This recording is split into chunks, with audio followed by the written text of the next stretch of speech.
ओम नमः शिवाय गुरवे सच्चिदानंदमूर्तये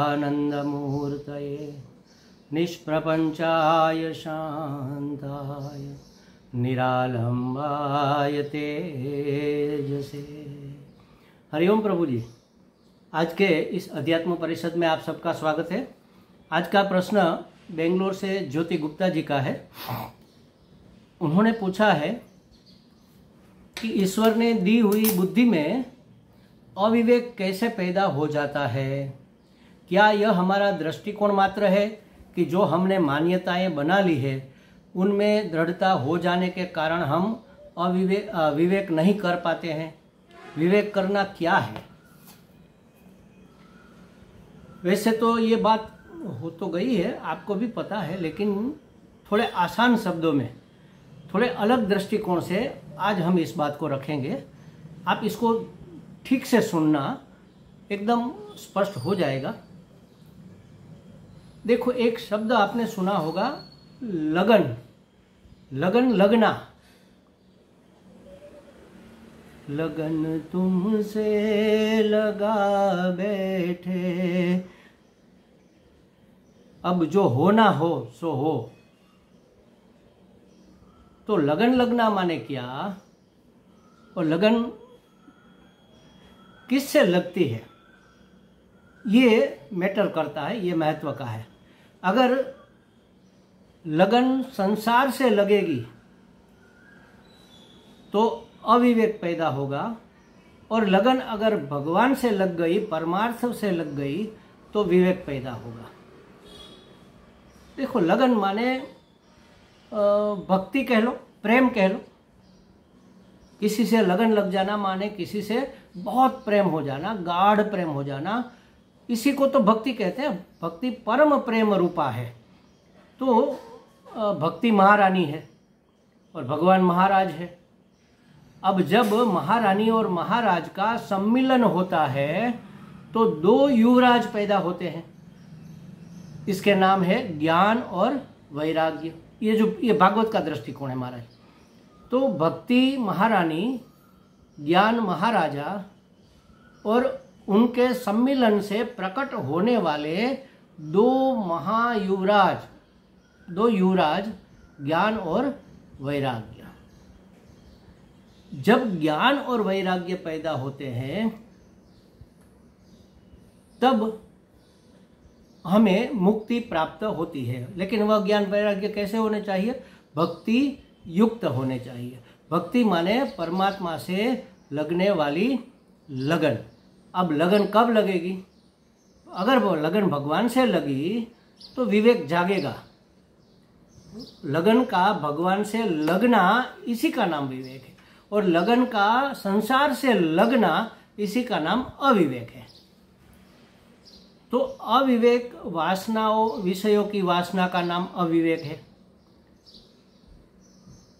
प्रपंच, पंच महाभूतों का बना हुआ यह प्रपंच, नाम रूपात्मक संसार, उसमें आसक्ति हो जाना, यह अविवेक है। और भगवान में प्रेम हो जाना, परम प्रेम, दृढ़ प्रेम हो जाना, यह भक्ति है। देखो, संसार से प्रेम हो ही नहीं सकता। संसार से जो होता है उसको आसक्ति कहते हैं, जो जरूरत के अनुसार बदलती रहती है। दृढ़, गाढ़ी होती है, पतली होती है, कम होती है, ज़्यादा होती है, कभी नहीं होती है।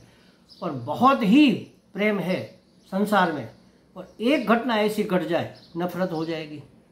तो ये आसक्ति है, बदलना जिसका स्वभाव है। और भक्ति आसक्ति नहीं है, भक्ति प्रेम है। और कैसा प्रेम है? परम प्रेम है, अव्यभिचारी प्रेम है, दृढ़ प्रेम है, उसको कहेंगे भक्ति। तो जहाँ हमें परमार्थ के प्रति रुचि है, लगन है, तब हमारे अंदर की बुद्धि में विवेक जागृत होता है। और जब संसार के प्रति हमारा मन लगता है, हमारी लगन लगती है, तब हमारी बुद्धि से विवेक चला जाता है, माने सो जाता है, समझ लो। जाता तो नहीं, विवेक देकर ही भगवान ने भेजा है, लेकिन सुषुप्त हो जाता है, मंद हो जाता है, तो उसको अविवेक की दशा कहते हैं। और जो आपने पूछा है ना, क्या ये हमारा दृष्टिकोण मात्र है कि जो हमने मान्यता बना ली? हाँ, मान्यता ही तो है, गलत मान्यता, मिथ्या मान्यता, भ्रमणा, इसी का नाम अविवेक है। भ्रमणा के कारण हमने रज्जु को सांप मान लिया, तो ये हमारा अविवेक है, हमारा अज्ञान है। हम वास्तविकता को नहीं जानते, इसलिए जो भ्रम पैदा हुआ, उस भ्रम के कारण हमने जो मान्यता बना ली कि यह सांप है, तो ये अविवेक हो गया। उसको जान लेना यह विवेक है।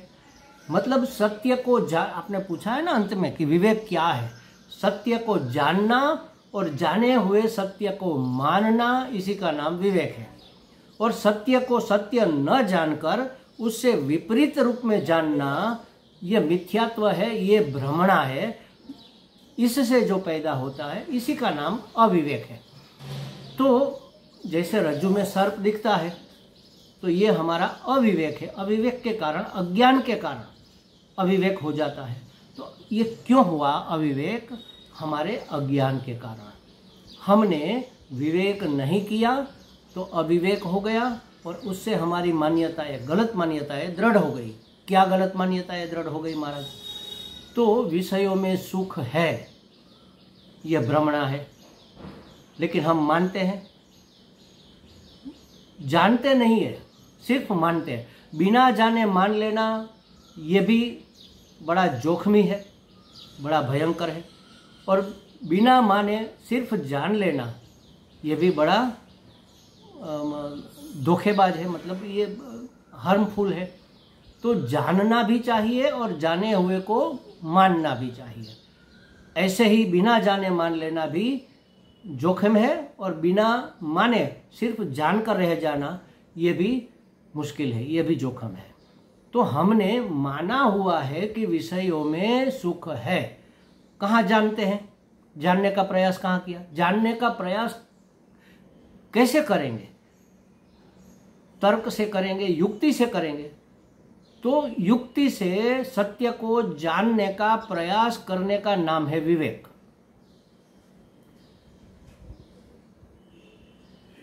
अदरक वाली चाय सुबह सुबह उठकर हम बैठे हैं और कोई हमें दे दे, बड़ा मजा आएगा, आहा, आनंद आ गया, सुख हो गया, प्रसन्नता हो गई। अच्छा, सुख चाय से मिला? हाँ, बिल्कुल मिला। तो विवेक करो, चाय में सुख है क्या? चीनी में मिठास है क्या? हाँ है। कैसे विवेक किया? जब भी चखो, सुबह चखो, शाम को चखो, रात को चखो, दिन को चखो, दोपहर को चखो, किसी भी समय वह मीठी लगती है, किसी भी स्थान में वह मीठी लगती है। यहाँ मीठी लगेगी, बेंगलोर में भी मीठी लगेगी, दिल्ली में भी मीठी लगेगी, हरिद्वार में भी मीठा लगेगा, शक्कर या खांड कह लो। किसी वस्तु के साथ मिलाकर खाओ तो भी मीठा लगेगा। आटे में मिला दो, सीरा बना दो, मीठा लगेगा। दूध में मिला दो, रबड़ी बना दो, खीर बना दो, मीठा लगेगा। तो किसी भी देश काल वस्तु में जो अपना स्वभाव न बदले, वही उसका वास्तविक स्वभाव होता है। अगर विषयों का स्वभाव सुख है, तो हर समय, हर स्थान में, हर व्यक्ति को सुख विषय से मिलना चाहिए। अगर चाय में सुख है, अदरक वाली चाय में सुख है, तो कोई रात को हमें 2 बजे उठा कर दे के, लो स्वामी जी आपकी पसंद की चाय पी लो, हम क्या कहेंगे? अरे महाराज, चाय पीने से सुख नहीं, दुख होगा। एक तो आपने हमारी नींद खराब की, और अगर से चाय, ऊपर से चाय पिला रहे हो, चाय पीने से तो नींद उड़ जाएगी, हमारी नींद भी अधूरी रह जाएगी। आपने हमें क्यों जगाया? सुख नहीं हुआ, दुख हुआ। अगर सुख था तो सुख होना चाहिए था। हर समय नहीं होता, हर स्थान में नहीं होता। यहाँ चाय हमने पी, बड़ा सुख हुआ। टॉयलेट में हमें कोई चाय का कप देने आ जाए कि महाराज लो, टॉयलेट में बैठे बैठे चाय पियो, सुख लगेगा क्या? हमें नहीं लगेगा।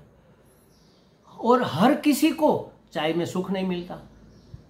हमारे वर्षा जी है, उसको चाय दवाई जैसी लगती है, देख लो, और हमें पसंद है, सबको पसंद है, ज़्यादातर लोगों को पसंद होती है, उसको दवाई लगती है। सिगरेट पीने में जिसको उसकी आदत है, उसकी टेव है, उसको बड़ा मज़ा आता है, नहीं पिएगा तो बेचैन हो जाएगा। लेकिन जिसको सिगरेट की आदत नहीं है वह उसके पास भी बैठेगा, उसका धुआं उसके सांस में जाएगा तो उसको उल्टी होने लगेगी। अगर सिगरेट में सुख है तो सबको होना चाहिए, सब समय होना चाहिए, सब स्थान पर होना चाहिए। नहीं होता महाराज। संसार के किसी व्यक्ति में, किसी वस्तु में, किसी पदार्थ में, किसी विषय में सुख नहीं है। वह हमें सुख देने का निमित्त जरूर बनता है, लेकिन सुख आता कहाँ से है ये हमने विवेक नहीं किया। सिर्फ मान लिया कि बस ये निमित्त, चाय के निमित्त से हमें सुख हुआ तो हमने मान लिया कि चाय में सुख है। नहीं, हमारी सुस्ती को उसने दूर किया। हमारे मन में विक्षेप था कि अरे 7:30 बज गए, अभी तक चाय नहीं आई, अभी तक चाय नहीं है, अभी तक चाय नहीं है। मन में विक्षेप है, अब चाय आ गई, विक्षेप शांत होगा, हाँ बस अब चाय आ गई। तो अपना अंतःकरण विक्षेप मुक्त हुआ, तो उसमें रहा हुआ हमारा स्वरूप, जो सुख स्वरूप है, वह हमें अनुभव में आया। तो अपने स्वरूप का सुख है महाराज, उसको प्राप्त करने में जो निमित्त बनता है, जैसे समझो एक गहरा कुंभ है, पतले मुंह वाला, और अंदर तले में उसमें घी पड़ा हुआ है। हमारा हाथ अंदर जा नहीं सकता, इतना पतला मुख है। अब घी निकालना है तो हम क्या करेंगे? एक चम्मच लेंगे लंबा सा, उसमें डालेंगे और चम्मच भरकर घी निकालेंगे। तो हम ये कहेंगे कि चम्मच ने हमें घी दिया। देखा तो यही जाता है कि चम्मच ने दिया, लेकिन चम्मच घी निकालने का निमित्त बना। बस उसी तरह हमारे अंदर पड़ा हुआ सुख, आनंद निकालने का जो निमित्त बनता है, हम मान लेते हैं कि उसमें सुख है। बस ऐसा युक्ति पूर्वक सोचना, तय करना, जानना और जानकर मानना, उसका नाम है विवेक। बिना सोचे विचारे, बिना समझे बूझे किसी भी बात को हमने मान रखा है, मान्यताएं बना रखी है, उसी के कारण यह अविवेक है। उस मान्यता को परीक्षलोकान कर्मचितान, इस लोक में कर्म के द्वारा हमें जो भी प्राप्त हुआ है उसकी परीक्षा करो। क्या वह नित्य है? क्या वह सुखद है? क्या वह सत्य है या भ्रमणा मात्र है? स्वप्न में हमें लॉटरी लगी 1 लाख रुपये की, किस काम की भाई? जागृत होते ही न तो वहाँ लॉटरी है, न तो वहाँ पैसे है, न तो वहाँ कुछ परिस्थितियाँ हैं। तो ये स्वप्नवत संसार सत्य कैसे हो सकता है? नित्य कैसे हो सकता है? सुखद कैसे हो सकता है? ऐसा युक्ति से निश्चित करने का नाम है विवेक।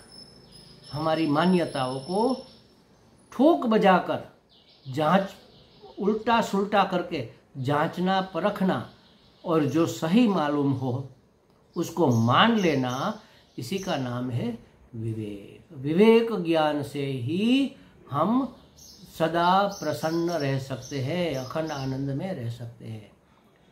इसीलिए हमारे शास्त्र में परमार्थ मार्ग के पथ के लिए परम की प्राप्ति का जो उपाय बताया है, उसमें सबसे पहला साधन विवेक। विवेक करो।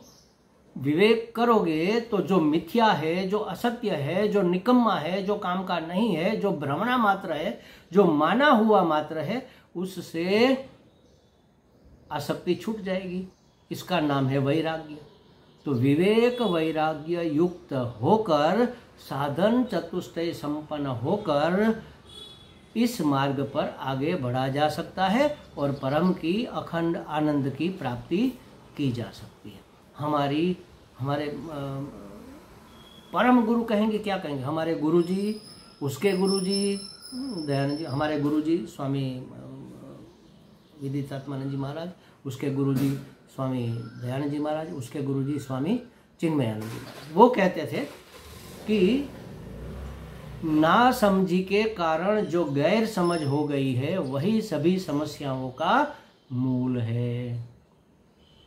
ना समझी माने अज्ञान, विपरीत ज्ञान। ज्ञान तो है लेकिन उल्टा ज्ञान है, विपरीत ज्ञान है, भ्रमणा है मात्र। तो उस भ्रमणा से मुक्त होकर सभी समस्याओं का समाधान हो सकता है। और उसके लिए सबसे पहला साधन है विवेक और वैराग्य। विवेक वैराग्य षटक संपत्ति युक्त होते ही मुमुक्षा जागेगी। सद्गुरु की शरण ग्रहण करेंगे, उसके मुख से शास्त्र का श्रवण करेंगे और फिर उसका मनन करेंगे और जो निश्चित ज्ञान हुआ उसको दृढ़ करेंगे और ऐसे हम अखंड एक रस आनंद में अवस्थित हो जाएंगे। सभी समस्याओं का समाधान हो जाएगा, सभी भय से मुक्ति अभय में अवस्थिति हो जाएगी, सभी परिच्छिन्नता से हम छूट जाएंगे, परम हो जाएंगे, सभी पराधीनता से स्वतंत्र होकर सर्वतंत्र स्वतंत्र हो जाएंगे। तभी हम अखंड एक रस आनंद में अवस्थित रह सकते हैं। हमें लगता है ज्योति जी को कुछ स्पष्टता हो गई होगी। हरि ओम।